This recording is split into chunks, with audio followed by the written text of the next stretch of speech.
Heute waren wir wieder in einem verlassenen Haus unterwegs. Es sah von außen gut erhalten aus, deswegen entschieden wir uns, es zu betreten.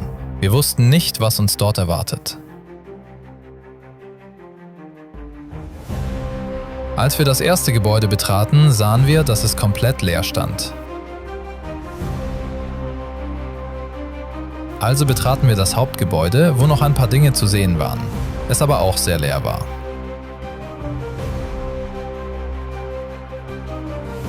Es gab also nicht viel zu sehen, schön war es trotzdem.